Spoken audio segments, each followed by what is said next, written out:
Namaskar, Acharya. My question is, there is enough evidence these days that the people who are unhappy with their jobs are having more carbon footprint in the nature.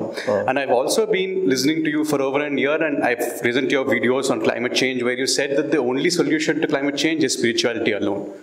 I've been reading books on climate change, and one such book is Less is More, where they talk about degrowth to be the solution. And in the book, they also talk about dualism being the reason why we exploit nature and why we take nature for granted. The solutions of climate change also being animal exploitation, less population. But we also have influential leaders like Elon Musk who talk about, who ask us to increase population without caring about this. So my question to you is about this degrowth and non-dualism. Like whatever the actions that we do is, we are using the resources of nature, right? So, and they will have carbon footprint. So what is it meant to be non-dualistic in that aspect? And how can the society be non-dualistic with all these influential leaders talking to you? Otherwise, that the science is talking to you, and in this capitalist world, what is it meant to be degrowth? This is what is my question. See, what is duality in the first place? The feeling that there are two truths, this and the world, and both these truths are incomplete and dependent on each other. That's duality. That there definitely exist two, and of the two I am one, and I am incomplete. How do I become complete? By feasting on the world, by exploiting the world. That's the reason the book you have read says that duality is one of the reasons behind climate change. Climate change is nothing but a crisis of consumption. We are so terribly incomplete and hurt and restless that we want happiness at any cost. And to get happiness, we exploit everything around us. We exploit our own bodies. We exploit the ones we are related to. And obviously we will exploit the animals, the birds, the trees, the forests, the rivers, the atmosphere. We exploit everything. We are so crazy and so deeply in pain. Think of a person who is both in agony and in illusion. Suffering deeply and also crazy. What will he do?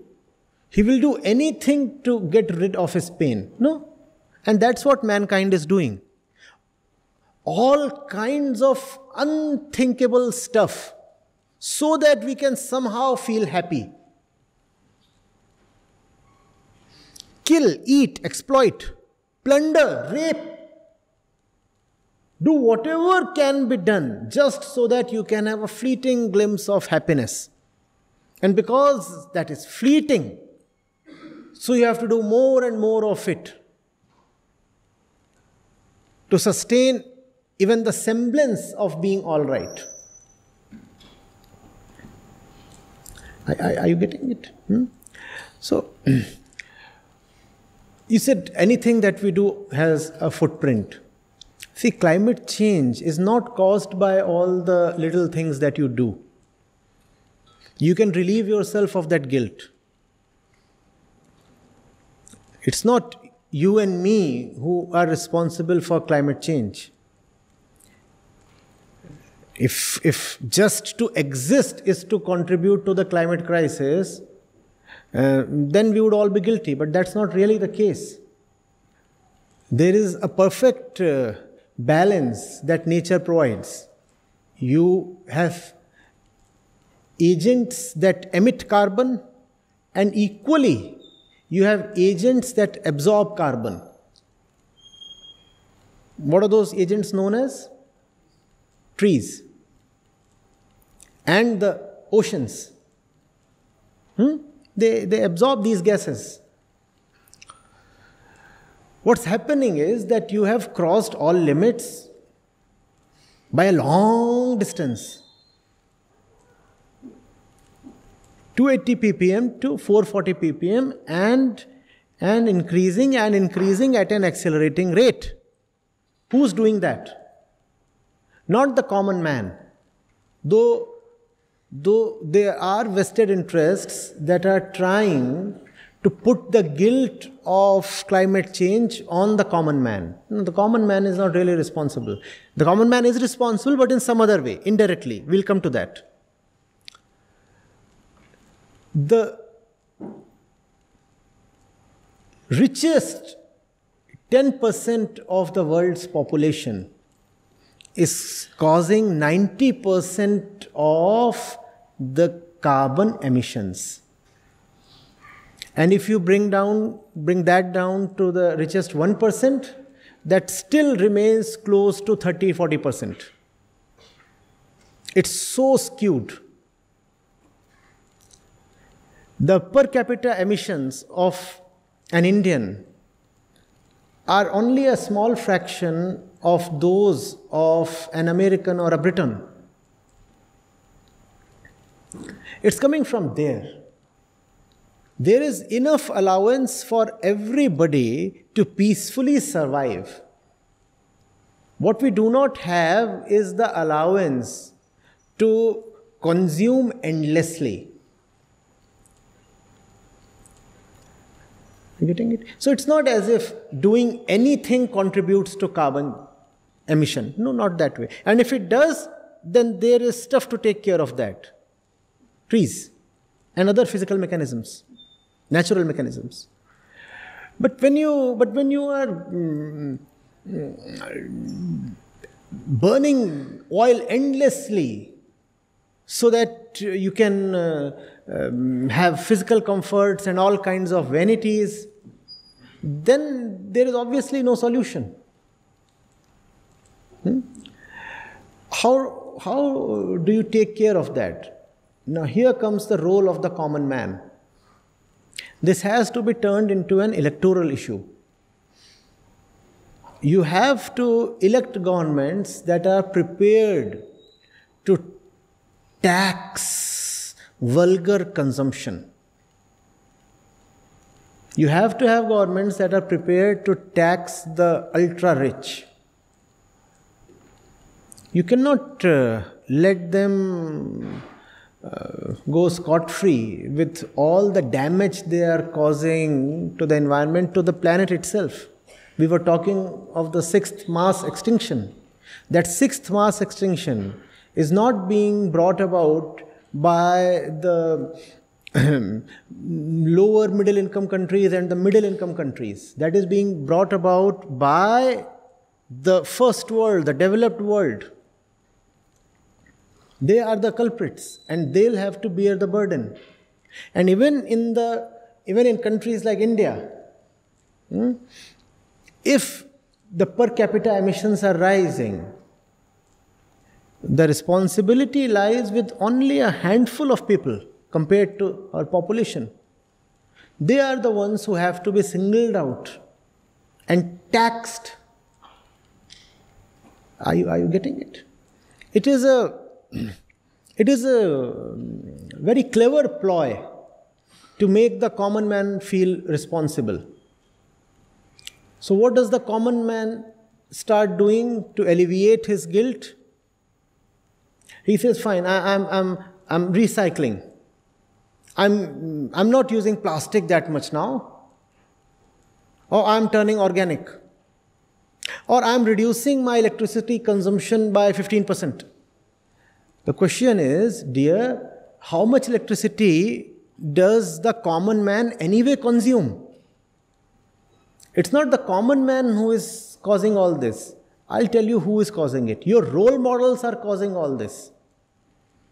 The influential fellow you referred to is causing all this.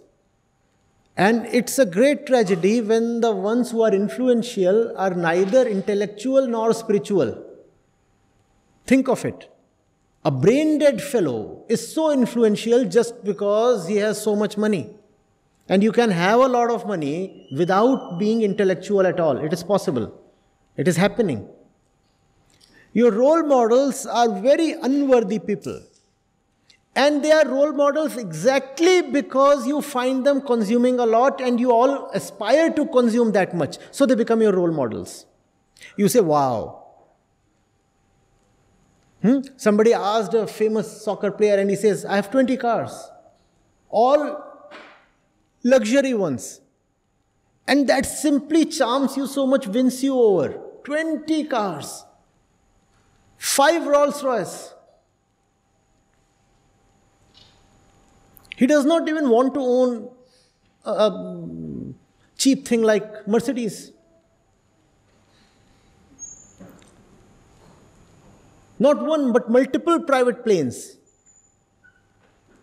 Super expensive yachts. Yachts to take care of yachts. And that's what we all aspire for. Why? That brings us to the point we started from. Our dualistic philosophy of life.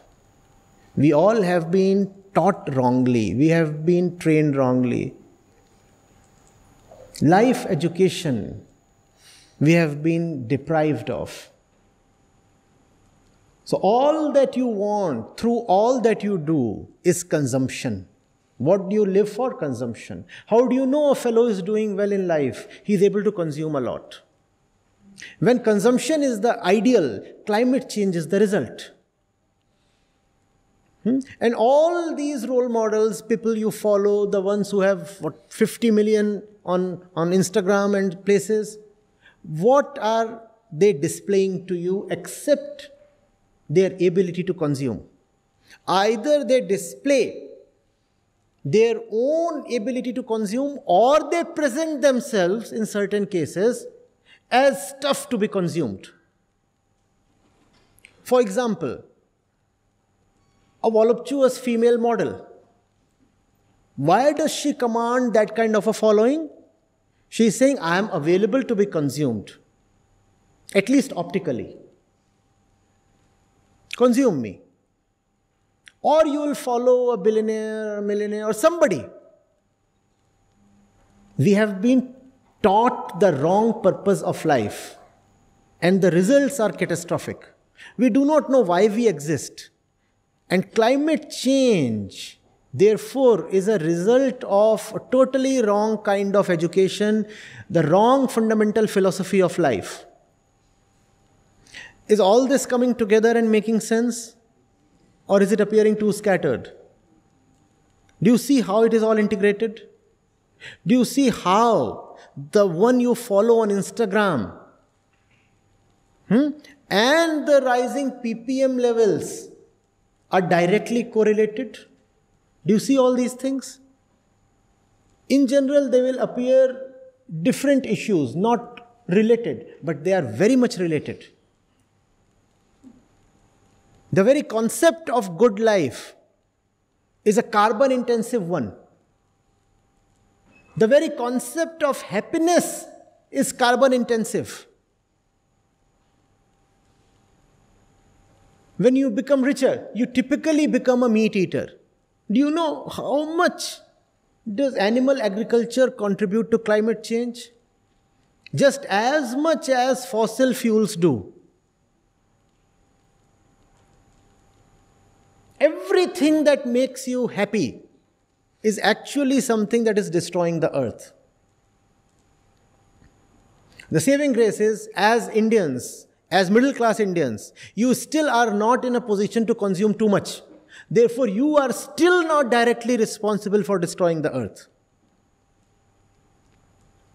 But there is an indirect culpability, which is that you are following and admiring the ones who are in fact destroying the earth. And if you keep following them, you will become like them. That's the whole purpose of being an admirer, right? I want to be like him. You want to be a murderer? You want to be like someone responsible for genocide? You want to be like someone responsible for wiping out hundreds of species of organisms per day? It's a sad commentary on our times that people who should be behind bars are actually hemming top positions in industry, in government, everywhere.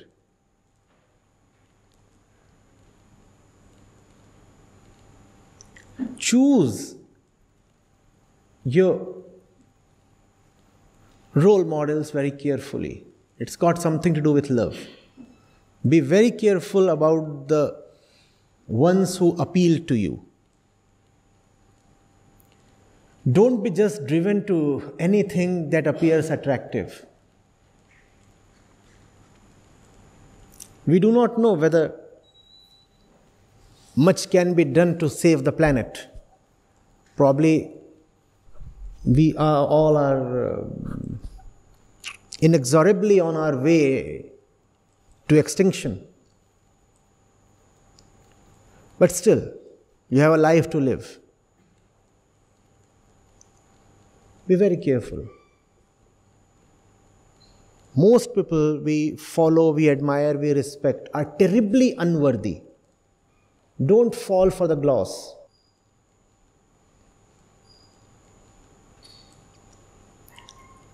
Are you getting it? Even if you find you are being left alone, that aloneness has a dignity.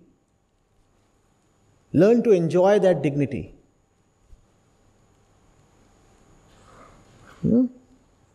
This brings us to the end of the Q&A session. Thank you, Acharya ji, for patiently answering all the questions. And I'm sure students are enlightened after this session, or at least started the process.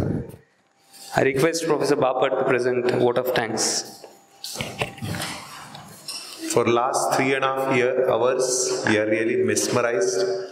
I know big speakers come to IIT and we have just audience of 20-25. और ये पूरा श्रेय आचार्य जी को जाता है. हमें ऐसे विद्या का एक्सपोजर नहीं है frankly, and I think that we are something experiencing. और उपनिषदों में ऐसे ही होता है, जैसे आचार्य जी ने कहा कि प्रश्न और उत्तर, और बहुत सारे प्रश्नों के उत्तर मिले होंगे, लेकिन बहुत सारे प्रश्नों के उत्तर नहीं भी मिले होंगे, बिकॉज ये जस्ट शुरुआत है. और मुझे लगता है इससे बहुत बहुत बहुत आगे जाने की आवश्यकता है, किंतु उसकी प्रेरणा अवश्य मिली होगी और वो लेकर सभी जाएंगे.